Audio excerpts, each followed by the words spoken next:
ये सब हमारे बीच में झांसी जनपद के क्या कहते हैं अचीवर फार्मर हैं, चैम्पियन फार्मर्स हैं और इनके ऊपर प्राकृतिक खेती का जुम्मा है। तो आप सब लोगों को बताऊं कि अभी आप के गांव में एक क्लस्टर बना है जिसमें 50 हेक्टेयर रकबा लिया गया है।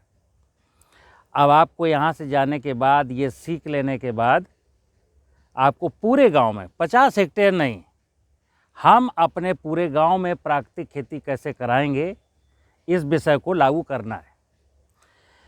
अभी आप सबको, जितने भी लोग झांसी के हैं, सबको ये बैक्टीरिया जो ये हमारे पास है, यहाँ भी है, झांसी में भी है, करीब 20,000 लीटर है, अमरुक फार्म भरारी फार्म में भी है।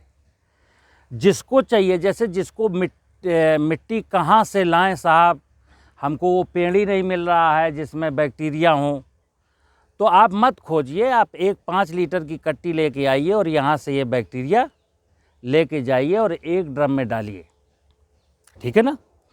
इसको जो ओरिजिनल इसकी जो थीम है, ये बनता कैसे है, तो मैं आपको बताऊं कितनी चीज़ें याद रखनी है।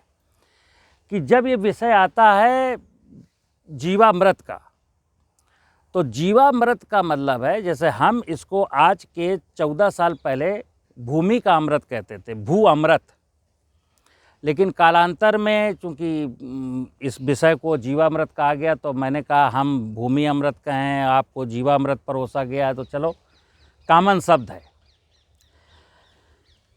तो ये जीवामृत है, और जीवामृत का मतलब ये है, सिंपल सी बात, कि आपके दिमाग में प्रश्न आना चाहिए कि साहब अभी तक तो हम यूरिया डीएपी से खेती कर रहे थे और अब हमको जीवामृत बताया जा रहा है। तो पूरा विषय समझिए। पिछले हरित क्रांति यानी 1960 के दशक के बाद से हम लोग रासायनिक खेती कर रहे हैं, यानी कि खेतों में फसलों की पैदावार बढ़ाने के लिए पोषक तत्वों के नाम पर रासायनिक उर्वरक देते हैं। फिर फसल में कोई बीमारी लगती है तो फंजीसाइड देते हैं, कोई कीड़ा लगता है तो इंसेक्टिसाइड देते हैं। इसको क्या कहते हैं? रासायनिक खेती, यानी ज़मीन में रसायनों का प्रयोग करके पैदावार लेना। हमारे पूर्वज पहले ये रसायन यूज नहीं करते थे, तब उनके चेहरे पर मुस्कान हुआ करती थी। आज इतने लोग खड़े हैं, किसी के चेहरे पर मुस्कान ओरिजिनल, अभी हम कह देंगे हंस दो तो हंस दोगे, अलग की बात है, लेकिन जो नेचुरल स्माइलिंग होती है ना, कि आदमी अंदर मन से प्रसन्न है, तो अंदर मन से कोई प्रसन्न नहीं है। 99 के चक्कर में लोग पड़े हैं। हर साल सोचते हैं कि इस बार पैदावारी ज़्यादा मिलेगी, मौसम साथ देता है तो पैदावारी ज़्यादा मिल जाती है, मौसम बिगड़ जाता है तो पैदावारी घट जाती है।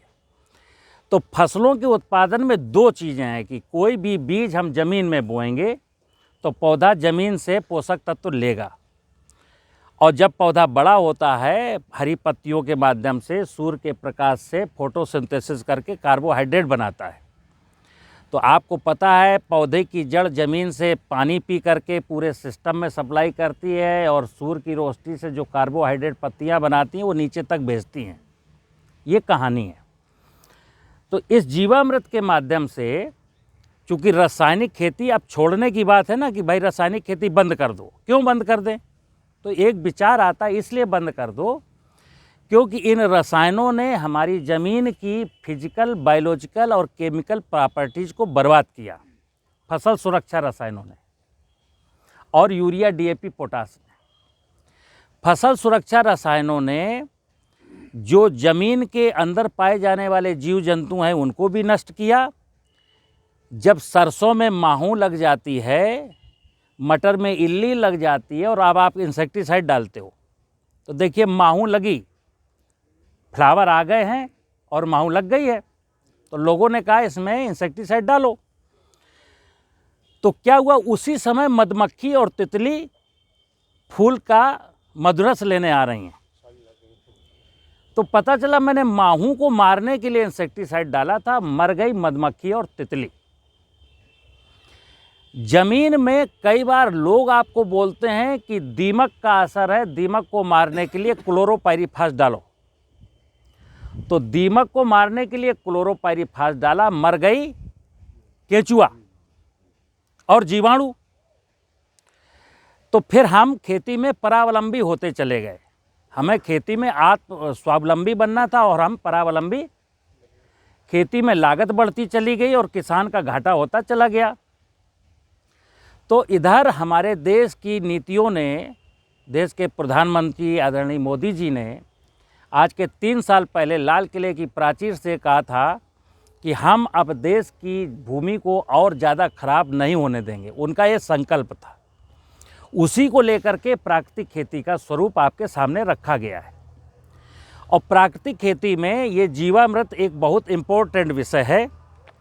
लेकिन इसमें जो बताया जाता है अभी कि बरगद के पेड़ के नीचे की मिट्टी लो, 1 किलो आटा लो, 1 किलो चीनी लो, 10 किलो गोबर लो, 10 लीटर गौमूत्र लो, 1 ड्रम में डाल दो और 48 घंटे के बाद इसको घन जीवामृत बना के खेत में बिखेर दो। और फिर कहा जाएगा हर सिंचाई में जीवामृत डालो।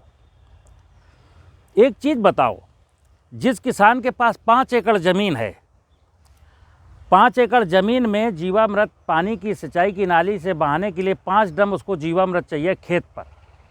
अब अगर किसान खेत पर ये बना के रखे तो रात को कोई इसको फैला करके उसकी टंकी उठा के ले जाएगा। और अगर वो घर में बना के रखेगा तो जब सिंचाई करेगा तो ये 5 ड्रम भरे हुए अपने खेत तक कैसे ले जाएगा? ठीक है ना? ये एक तकनीकी समस्या है। मैं इसका समाधान क्या बता रहा हूँ कि आपको सिंचाई की नाली में नहीं बहाना, बस इसको एक बार अच्छे ढंग से बना लेना है, यानी कि इसमें जीवाणु प्रचुर मात्रा में हो जाए। तो प्रचुर मात्रा में होने के लिए क्या चाहिए हमको? एक तो बरगद के पेड़ की या किसी अच्छे जंगल की मिट्टी चाहिए जिसमें जीवाणु हों। उस मिट्टी को हमने इस ड्रम में ला करके डाला 5 किलो और इस ड्रम को भर दिया पानी से। फिर 5 किलो चीनी और 5 किलो आटा या गुड़, मतलब चीनी या गुड़ में कोई एक चीज़, अगर गुड़ है तो आप गुड़ डालिए, नहीं तो चीनी डालिए। और आटा कोई भी डालिए, कोई भी आटा जो आपको सस्ता मिले। और इसको डंडे से 200 लीटर पानी था, मिट्टी डाली, आटा डाला, गुड़ डाला और इसको ऐसे ऐसे हमने चला दिया, घोल दिया। अब उस मिट्टी में जो जीवाणु हैं वो मल्टीप्लाई करना शुरू हो जाएंगे, चूँकि उनका भोजन है। 15 दिन के बाद क्या करना है कि 3 किलो आटा, 3 किलो चीनी फिर डालनी है। अब जो जंगल से मिट्टी लाया है तो उसमें एक और बता दूँ, जैसे ही 1 महीना बीतेगा और इसको आपने 2 दिन पहले हिलाना बंद कर दिया था तो इसमें नेगेटिव माइक्रोब्स भी आए हैं। तो उनकी एक ऊपर ब्लैक कलर की संरचना बनेगी, उसको छन्नी से निकाल के आप फेंक दीजिए। वो नेगेटिव पैथोजन थे, वो हमारे मतलब के नहीं थे। 2-3 बार आपको निकालना पड़ेगा और ये नेगेटिव पैथोजन गायब हो जाएंगे और पॉजिटिव लाभदायक जीवाणु इसमें बच जाएंगे। इसमें हर 10वें दिन 2 किलो आटा, 2 किलो चीनी देनी है। क्योंकि देखो, पूरा 200 लीटर का ड्रम है, 5 किलो मिट्टी में कितने माइक्रोब्स थे, उनको पूरे ड्रम में फैलने के लिए समय तो चाहिए। तो जैसे हम शाम को 1 किलो दूध में 1 चम्मच जामन लगाते हैं तो सुबह दही बनता है, 2 घंटे बाद नहीं बनता। अब ये 200 लीटर है और 5 किलो मिट्टी में जितने भी जीवाणु थे, तो इसको मैच्योर होने में 2.5 से 4 महीना लगेगा। अगर मिट्टी में बैक्टीरिया बहुत अच्छी मात्रा में थे तो 2.5 महीने में कहो अच्छा बन जाए, और अगर बैक्टीरिया वहाँ थोड़े कम थे तो हो सकता है 4 महीना लगे। तो धैर्य रखना है और इसको आप हिलाते रहिए, मतलब हर दूसरे तीसरे दिन हिला दीजिए, 10वें दिन इसको भोजन दे दीजिए। कारण ये है, भोजन इसलिए रेगुलर देना है कि इसकी जैसे जैसे संख्या बढ़ेगी भोजन की ज़रूरत पड़ेगी। अगर आपका भोजन कम हुआ तो इसका मल्टीप्लाई होना रुक जाएगी, वो प्रक्रिया रुक जाएगी। तो इसको भोजन निरंतर देना। और ज़्यादा से ज़्यादा कितना दोगे? 1 ड्रम बनाने के लिए अगर 4 महीने लगे तो ज़्यादा से ज़्यादा आप 25 किलो आटा देंगे, 25 किलो चीनी देंगे। 25 किलो चीनी का मतलब 1000, 25 किलो आटा का मतलब 800 रुपये, 1800 रुपये लगे। और ये 200 लीटर जब बन के तैयार होगा तो ये 10 एकड़ ज़मीन के लिए। अब प्रयोग कैसे करना इसको? इसको अब लिक्विड फार्म में कभी मत डालिए, इसको घन बनाइए, जो घन जीवामृत है। घन माने क्या है कि 1 एकड़ अगर ज़मीन है तो 1 एकड़ के लिए 1-1.5 कुंटल आप गोबर लीजिए, उसको मसल करके, मतलब ड्राई वैसा कर लीजिए, भुरभुरा हो जाए। फिर इससे 20 लीटर लिक्विड निकालिए, एक दूसरे टंकी में रखिए और 2 किलो चीनी फिर डाल दीजिए। क्योंकि अभी इसकी आटा चीनी खाने की आदत है, और घन में जब मैंने गोबर में ये बैक्टीरिया डाला तो थोड़ी देर के लिए ये अपनी हैबिट चेंज करेगा और गोबर भी खाना शुरू करे। लेकिन ऑल ऑफ सडन मैंने गोबर में ही डाल दिया, आटा चीनी नहीं है, तो मैंने चीनी फिर डाली है कि चल ठीक है, तुम दोनों प्रोसेस से अपना शुरू करो। 24 घंटे के लिए उसको टाट से ढक के रख दीजिए और फिर अगले दिन आप सुबह सुबह उसको खेत में बिखेरिए, उस घन को जो गोबर है, हाँ, बिखेरिए और तुरंत का तुरंत जुताई कर दीजिए, ताकि ये बैक्टीरिया ज़मीन में मिक्सअप हो जाए, ज़मीन के नीचे चला जाए।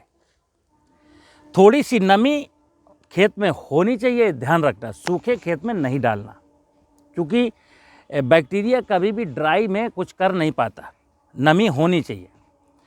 अब ये काम कैसे करता है, क्योंकि मैं कहूँगा कि इसको डालने के बाद आपको रासायनिक उर्वरक नहीं डालने। एक प्रश्न उठता है कि साहब क्या इसमें नाइट्रोजन, फास्फोरस, पोटाश है? तो फिर बता दूँ, इस लिक्विड में 1 ग्राम नाइट्रोजन, फास्फोरस, पोटाश नहीं है।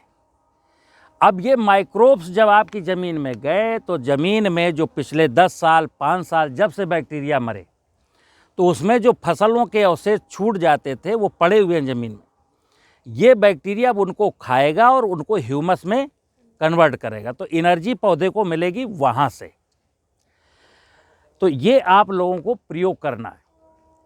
मिट्टी से अगर खुद बनाना चाहें तो आपके गांव के आसपास जहाँ जंगल हो, जहाँ बरगद का पेड़ हो, जहाँ झाड़ू ना लगाता हो कोई, समझना बात को, जिस बरगद के पेड़ के नीचे लोग रोज़ झाड़ू लगाते हैं वहाँ की मिट्टी में बैक्टीरिया नहीं मिलेंगे।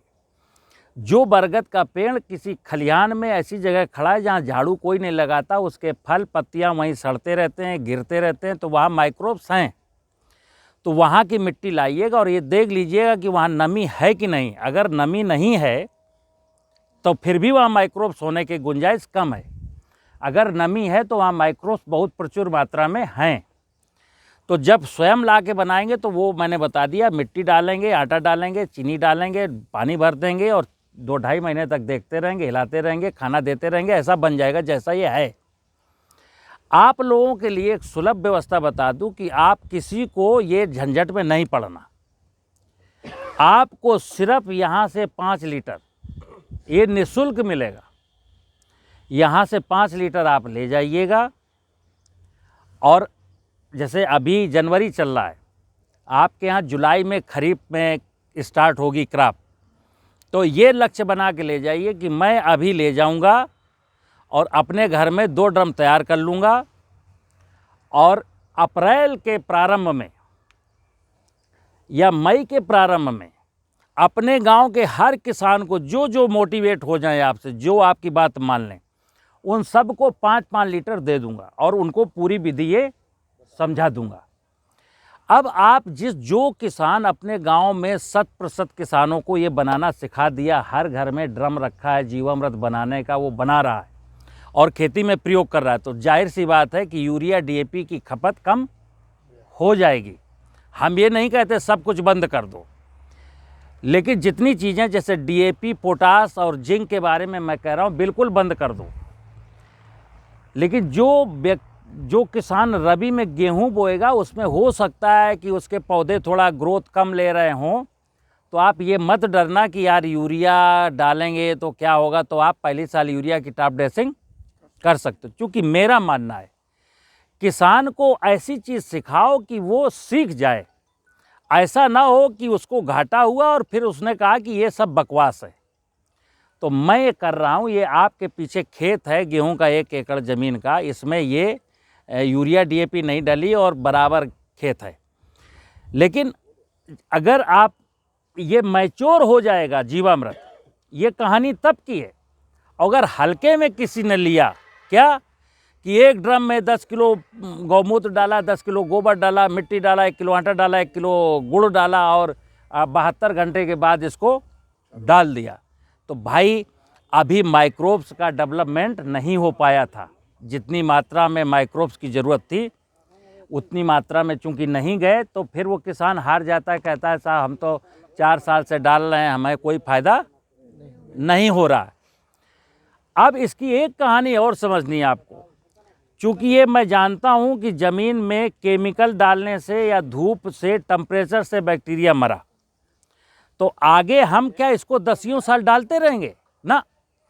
जीवामृत का या प्राकृतिक खेती का वैज्ञानिक वो व्यक्ति कहलाएगा जो इसको 3 सीजन 4 सीजन डालने के बाद बंद कर देगा।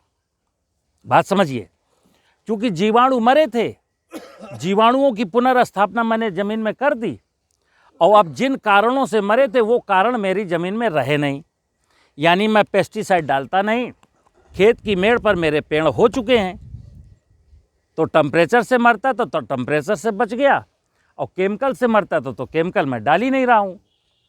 तो इस क्रिया को 2-3 सीजन के बाद बंद कर देना है। वो चतुर किसान कहलाएगा जो ये कहेगा कि साहब हम तो 2 साल जीवामृत डाले, और उसके बाद तो अब हमें जीवामृत डालने की, बनाने की भी ज़रूरत नहीं है। और जो किसान लगातार 8 साल 10 साल से जीवामृत, अभी यूरिया डालता था, अब जीवामृत का नौटंकी शुरू कर दिया उसने। तो प्रकृति के वैभव को, एक बार धरती माँ के वैभव को सजा देने का नाम प्राकृतिक खेती है, और उसमें ये जीवामृत एक बहुत बड़ी चीज़ है। तो हमें उम्मीद है कि आप लोग इस चीज़ को समझ गए होंगे, और जिस किसान को तकलीफ़ हो, बीच में कोई चीज़ भूल जाए, तो वो व्यक्ति हमको फ़ोन करके पूछ सकता है।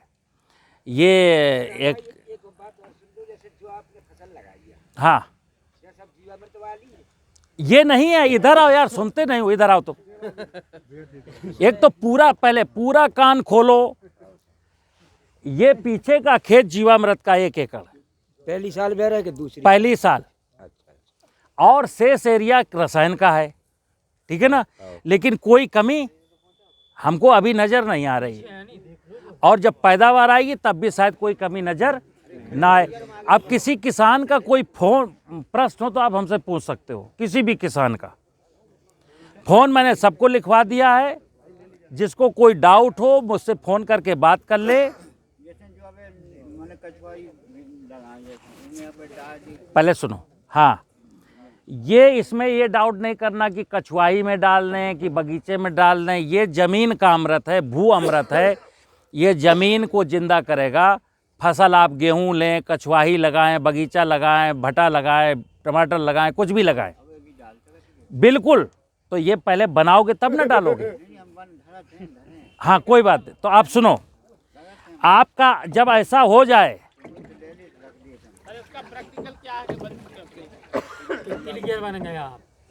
क्या प्रैक्टिकल पूछा?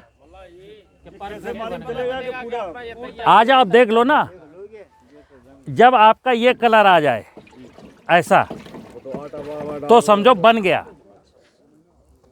ये जब कलर आ जाए, बल्कि अभी सुनो, अभी ये बना था और इन खेतों में यूज हो चुका है, इसलिए अभी ये पूरा कंप्लीट नहीं है। अभी इसको 1 महीने बाद इसका कलर, ये जो अभी वाइट है ना, लाइट है, ये अभी डार्क होने लगेगा।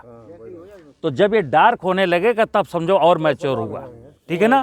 बंद कर दो, ठीक है। अब आप देख सकते हो, हर किसान जिसको